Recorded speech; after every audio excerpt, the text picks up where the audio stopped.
convidada de hoje é a Alessandra Matheus Oliveira. Ela é psicóloga, tem uma vasta experiência, trabalha na área de recursos humanos e também com constelação familiar. Hoje na nossa prosa nós vamos falar sobre vocação, realização profissional e até mudança de carreira. Alessandra, seja muito bem-vinda, muito obrigada por você ter aceito o meu convite. É um prazer receber você aqui no De Prosa. O prazer é todo meu, Renata. É uma alegria, de verdade. Muito obrigada mesmo. Alessandra, antes da gente entrar assim, no assunto que eu quero mesmo, sobre essa gestão de pessoas, né, e você como psicóloga, eu quero que você me conte um pouquinho sobre você, sobre a Alessandra, sobre essa pessoa que trabalha com outras pessoas, né? Sei que você é mulher, mãe, profissional. Conta um pouquinho pra gente da sua trajetória, tanto profissional quanto pessoal. Então, Renata, eu sou uma pessoa muito apaixonada por pessoas, por gente. E toda a minha história profissional vem disso, né? Eu sou a primeira filha do Leandro e da Eliane. Eu tenho 2 filhos, o Henrique e a Clara. Minha Clara está formando agora no meio do ano, é um orgulho da mamãe. Que maravilha! E do papai. Tá formando em quê? Em odontologia. Uau! O Henrique meu já tem 14 anos, então são todos crescidos. Tenho 2 enteados, sou casada. E aí a psicologia veio na minha vida muito com esse interesse de conhecer sobre pessoas, de entender do comportamento das pessoas, essa curiosidade que nunca me deixou.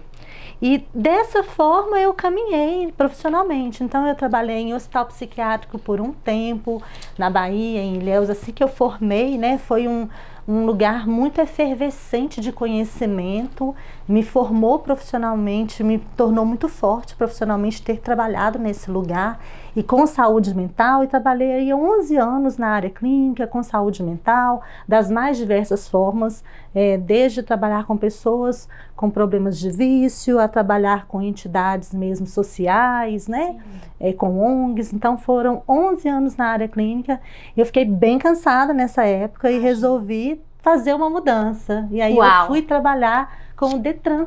Eu fiquei 6 anos trabalhando com o Detran, fazendo os testes psicotécnicos que as pessoas fazem para poder tirar a carteira de habilitação. Sim. Né?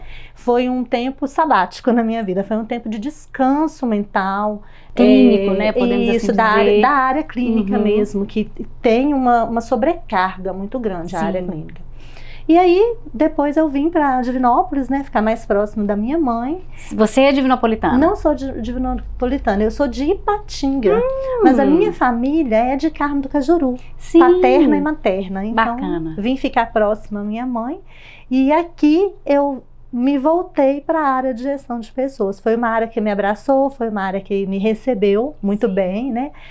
Divinópolis, toda essa região, Carmo do Cajuru, é muito hospitaleira. São muito, vocês são todos muito receptivos, né? Concordo. Vim, fiquei, casei, não pretendo ir embora. Ah, que bom. Aqui você se fez. Já é divinopolitana de coração. Isso, não é isso mesmo. Maravilha, maravilha. Então vamos entrar aqui no assunto que a gente quer trazer para as pessoas, porque o nosso objetivo aqui no De Prosa é exatamente isso, bater essa prosa, a gente fazer essa troca e levar para quem está nos assistindo valor, aprendizado, e eu tenho certeza que esse é um assunto assim que mexe com todos nós, porque todo mundo quer trazer, quer ser realizado profissionalmente, né, porque é uma coisa que preenche a gente de certa forma. Mas vamos começar ali lá no início. Por exemplo, quando a pessoa está pré-adulto, ainda adolescente, né, fazendo as suas escolhas ali para vestibular, é muito difícil você saber qual é a sua vocação. Como é que a gente descobre isso, Alessandra? Na sua carreira e na sua experiência, o que você pode nos dizer sobre isso? A princípio, existem áreas que a pessoa se identifica mais. E o interessante é que a pessoa comece a pesquisar sobre aquilo que é de seu interesse. Então, quais são as matérias básicas daqueles cursos, como é a atuação daqueles profissionais, como é o mercado, fazer essas pesquisas, conhecer um pouco mais, se tiver oportunidade de visitar algumas faculdades que oferecem cursos relacionados àquilo que te atrai, aquilo que te move mais, aquilo que faça com que seus olhos brilhem. Sim. Né? Então é um momento, esse momento aí pré-vestibular, né, os 2 últimos anos do porque ensino médio, não é uma decisão fácil, né? Fazer essa pesquisa. Envolve o presente da pessoa e o futuro também, né? Não é muito fácil assim, eu acredito. Na verdade, quando a gente pensa que uma pessoa de 16, 17, 18 anos está fazendo a escolha que vai levá-la profissionalmente para toda uma vida, é muito precoce. E o que a gente vê é uma série de pessoas que não exercem a profissão na qual estudaram, né? Têm um diploma, fizeram uma faculdade e não exercem. Por uma série de fatores, mas um deles é porque a escolha não foi a melhor escolha, não foi a escolha correta. É verdade, né? E a gente tem cada vez, a gente encontra todo dia, toda hora, inúmeras pessoas que não exercem a profissão que estudaram. Ou o primeiro curso que optou, né? Às vezes busca outras coisas e tudo, é verdade. E é um percentual alto disso, né? A gente tem hoje indicadores que mostram pra gente que 68% dos brasileiros já fizeram alguma mudança de direcionamento na sua carreira. E quando a gente pensa em 68%, é um percentual muito grande.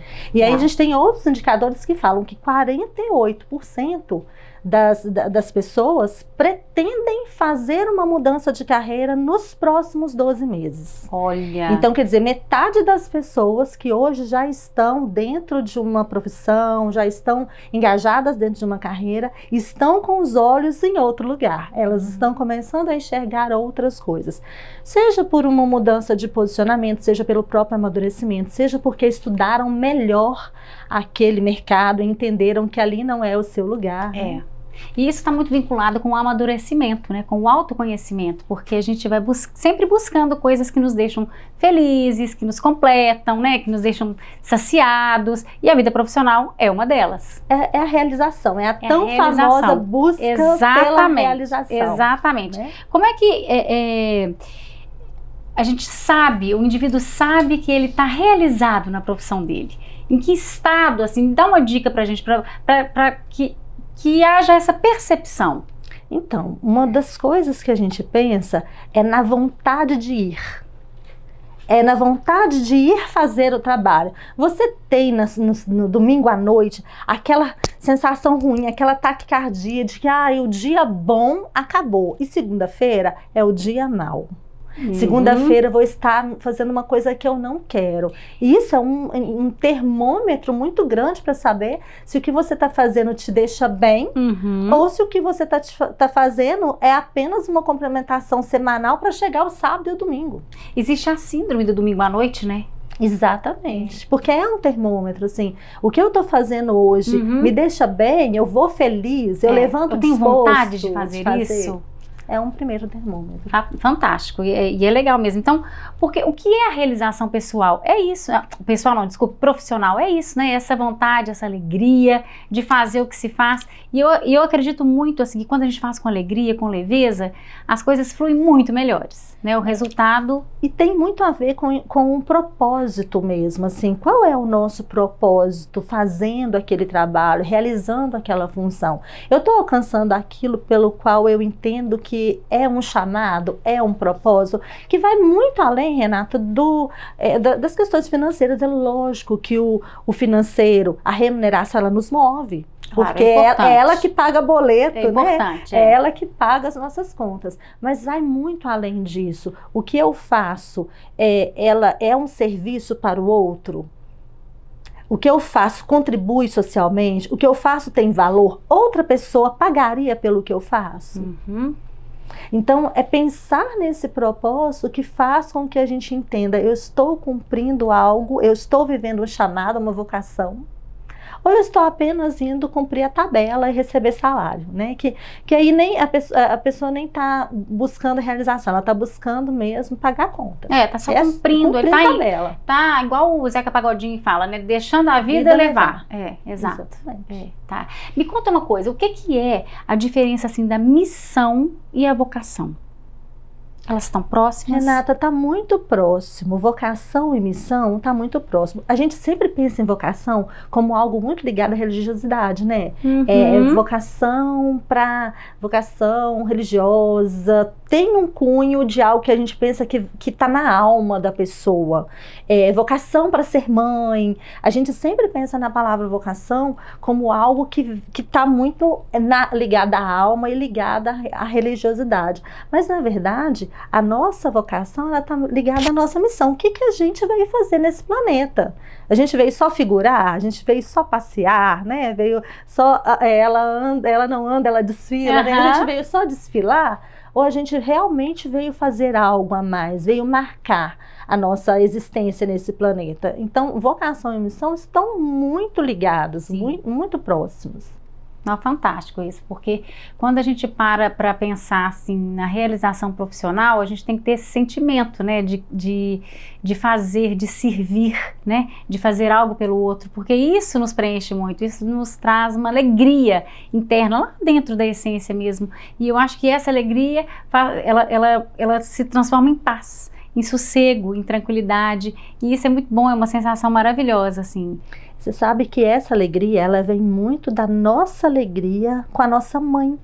Ela vem muito da alegria com a nossa mãe. Ah, que perfeito. É muito. Quando a gente se alegra com o que a mãe nos dá, nós também estamos prontos para servir. A primeira pessoa que nos serve é a mãe. O primeiro exemplo de serviço que nós temos é a da mãe, ou dessa pessoa que realizou essa figura materna, né?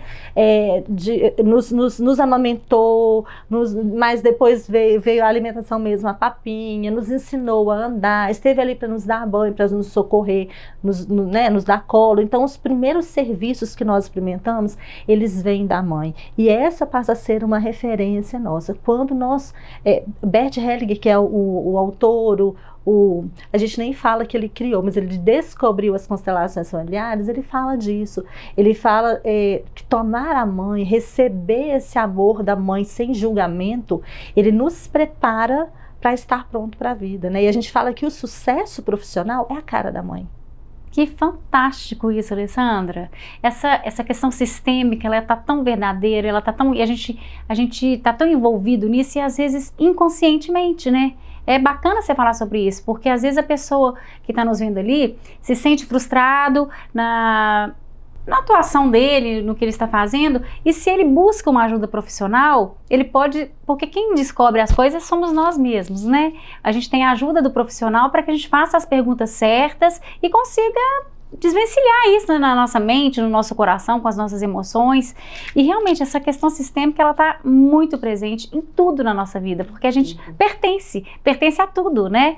A gente pertence ali ao ambiente de trabalho, ao ambiente familiar, ali aos seus relacionamentos. A gente tem núcleozinhos. A vida é feita assim, né? Que a gente pertence a cada um deles e a gente tem que saber exatamente como agir em cada um deles e ser o mais natural, o mais verdadeiro possível, para ser mais feliz, mais leve, eu acho. Acontece que quando eu falo que o sucesso é a cara da mãe, que é o que Bert traz, lógico que a nossa vida, o sucesso da nossa vida, ela vem de pai e mãe. Nós somos 50% da nossa genética é mamãe, 50% da nossa genética é papai. Uhum. Então, esse tomar, esse receber com alegria a vida que nos foi dada, ela não só precisa ser um sentimento verdadeiro em relação à mãe, em relação ao pai também. E o que acontece muitas vezes? Acontece que nós passamos a vida julgando os nossos pais. Porque eu não recebi isso, porque meu pai e minha mãe deveriam ter sido assim, porque eu gostaria que tivesse sido assado, porque minha prima recebeu tal coisa e eu não recebi, porque meus pais não eram afetivos. E uma série de porquês e uma série de... como se a gente fizesse cobranças para os nossos pais. E a verdade é que os pais deram para nós aquilo que eles puderam dar, dentro da maturidade que eles tinham, dentro da história que eles tinham, dentro daquilo que eles receberam dos próprios pais. E quando a gente tem esse olhar amoroso para com os nossos pais, de gratidão, porque existe algo que nossos pais nos deram que está muito além daquilo, da atenção, do carinho, do cuidado, que é a vida. E isso é impagável. Não existe preço que pague pela vida. É uma oportunidade maravilhosa. Né? Foram eles que nos deram, né? Eles que permitiram que nós chegássemos aqui.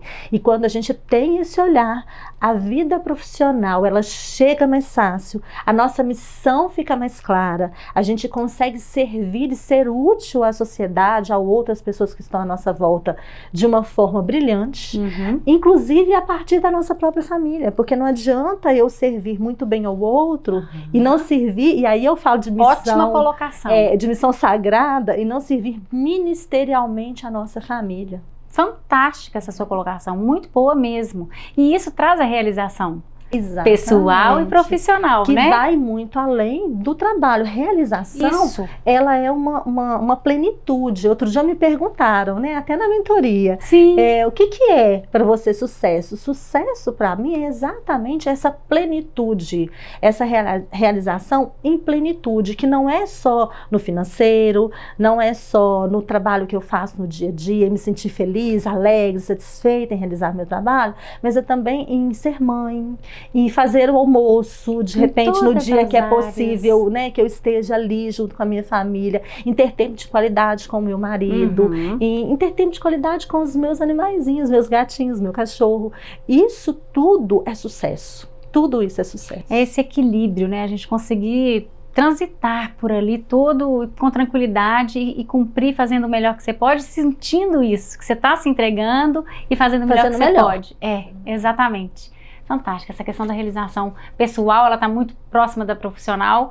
E aí, Alessandra, quando a pessoa quer trocar uma carreira, tá tudo, ela tá ali, foi trabalhar, se formou, buscou, mas não está satisfeita. Quais os sinais que a gente pode perceber quando a pessoa precisa de fazer uma mudança, nessa trajetória de vida aí? O entendimento do que está me incomodando. O que está me incomodando? É aquele local onde eu estou trabalhando? Às vezes você não precisa fazer uma mudança de profissão, às vezes você precisa de mudar de local. Né? O que é que está te incomodando? Vamos pesquisar o que está me incomodando? Pesquisei, encontrei realmente o que está me incomodando é esta profissão, não estou me adaptando com esta carreira, com este ofício. Então aí vamos pensar numa mudança. Pensar numa mudança requer inúmeras coisas. Dentre elas, a gente não pode deixar de pensar no que é prático, que é financeiramente, você está preparado para um tempo de regresso na sua vida? Porque iniciar um novo movimento vai me fazer dar 2 ou 3 passos para trás. Ou pode também montar uma estratégia para fazer essa mudança, né? Me preparar. Isso. Me organizar. Então, vou me organizar para que eu tenha aí um ano de financeiro para que eu, de repente, vá ter uma remuneração menor, vou me adaptar, vou estudar, vou fazer alguns investimentos para que eu consiga realmente estruturar isso sem me desequilibrar financeiramente. Então, é um ponto que as pessoas não pensam muito. Mas eu vou mudar, e vai indo. E de repente, daí a pouco está passando um aperto financeiro porque não se organizou, não definiu uma estratégia da melhor maneira para fazer essa mudança. Bacana você falar isso. Às vezes a pessoa, no ímpeto, né, assim, no instinto de mudança, ou vai com tudo e não se programa bem. Mas tem também aquelas pessoas que se encontram no descobrir, numa descoberta de uma nova coisa e quer se jogar, quer fazer, está se sentindo realizado só em pensar descobriu, surgiu uma coisa na vida dela que ela se sente bem fazendo, né? E aí ela passa para essa nova etapa, mas mudanças, todas elas são difíceis. São, né? É verdade. Porque eu até trouxe aqui um pequeno textinho, uma frase que eu gostei muito, assim, um parágrafo que eu achei que eu gostei demais. Pois bem, sempre é tempo de mudança. Na verdade, olhando por um lado mais filosófico, o sentido da vida é mudar. Heráclito, filósofo grego, acreditava que estamos em constante transformação e para ele reconhecer esse ciclo de transição contínua é uma das chaves para encontrar a plenitude existencial. Eu concordo com esse filósofo grego, concordo sim, mas a mudança é difícil e nós seres humanos temos às vezes um pouco de preguiça de mudar. E a gente muda até sem perceber, sabe, Renata? A gente no dia a dia, a pessoa que eu conheci, ela não é mais a mesma coisa. Por exemplo, eu conheci meu marido há 2 anos atrás.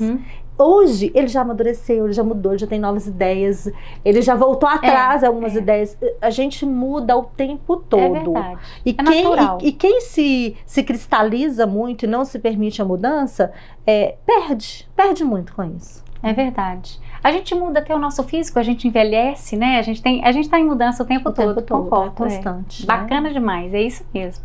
Alessandra, aqui no nosso De Prosa, nós temos uma brincadeira que eu gosto muito de fazer, que é o corte e o close. E eu queria que você me dissesse o que é o corte. O corte é um momento da sua vida, seja pessoal, profissional, ou algo que você fez, que você se arrepende que não faria novamente. Eu quero que você me conte o que você cortaria da sua história. E gostaria também que você nos contasse um close, uma coisa que você goste, que você queira enaltecer, aquela coisa que a gente guarda com carinho lá no fundo do coração. Então vamos lá. Primeiro você me conta o corte e depois o close. Deixa eu pensar. Pensa? A gente é pego de surpresa, às vezes tem que dar uma pensadinha. Sabe uma coisa que eu cortaria? O corte. A insistência que a gente tem em algumas coisas que estão perceptivelmente fadadas ao fracasso. E aí a gente insiste, até por uma questão de ego, né? E isso aconteceu na minha vida. Se eu insistir, você tá vendo que não tá dando certo, é momento de fazer uma mudança, né? Então isso é uma coisa que eu cortaria. Eu insistiria menos, né? Já me disseram isso, você é muito insistente. Que legal. Bacana. E o close? Algo na minha vida que me faz muito feliz é a constelação familiar. É algo que mudou a minha vida, mudou o meu olhar para a vida, para as pessoas que estão à minha volta, para as relações. E é algo que eu não canso de estudar, é um assunto que eu não me canso de conversar, que eu não canso de assistir, que eu não canso de prestigiar. E isso é um close na minha vida. Te realiza, né? Trabalhar com isso e ajudar as pessoas, né? Dentro dessa ferramenta, né? Porque a constelação familiar é uma ferramenta, né? E você como terapeuta usa várias ferramentas e uma delas é a terapia, é a constelação familiar. Fantástico, muito legal. É pensar numa amplitude de consciência. A constelação, ela amplia o nosso nível de consciência. Ela nos coloca e nos faz perceber e enxergar o que a gente não enxergava antes. Mágico isso, hein? É tirar mesmo um véu, né? Da nossa frente. Fantástico. Enxergar com mais clareza. Bacana demais, Alessandra. Agora eu quero te convidar para a gente fazer um brinde. Sempre finalizo as nossas conversas, a nossa prosa com um brinde aqui com o meu convidado. E o grande lance desse nosso brinde é o seguinte: eu adoro o universo dos vinhos, eu sou uma enófila, gosto de estudar, gosto de experimentar e de degustar também, né? Lógico, porque sempre a gente tem que degustar para aprender. E aí o que eu faço? Eu escolho uma uva que combine com a personalidade desse meu convidado. Então eu escolhi uma uva para fazer uma analogia, exatamente, a sua personalidade, ao que eu estudei sobre você, com esse papo que nós tivemos aqui também. E espero ter acertado, depois você me conta, tá bom? E para você então, eu escolhi a Sauvignon Blanc, que é uma uva branca, é uma uva francesa. E a Sauvignon Blanc, ela é uma uva super conhecida, extremamente aromática. E ela é refrescante, ela traz uma leveza. E também ela tem um caráter e uma nitidez que, independente de onde ela é cultivada, ela traz isso com ela, é genuíno. Então você coloca na taça, sente o aroma, coloca na boca, você sente que é Sauvignon Blanc. E o caráter se assemelha a esse propósito que você tem de trazer os indivíduos ao seu eixo, a se enxergar. E eu acho isso muito lindo e por isso eu escolhi a Sauvignon Blanc para você. Saúde! Saúde! Muito obrigada, muito bom. Quero que você deixe, por favor, o seu @, para que as pessoas possam te procurar, para fazer constelação, para fazer terapia, para ter uma conversa, por gentileza. É @Alessandra Mateus Psi. Psi. Então nós vamos colocar aqui para todo mundo ter acesso. Alessandra, muito obrigada. Sou eu quem agradece. Um prazer, né? Prazer todo meu. Muito obrigada. A gente já gosta de conversar, né? Exatamente. Aprendi muito com você hoje. Tenho certeza que todo mundo que está nos assistindo também aprendeu muito. Obrigada. Eu que agradeço. Muito bom.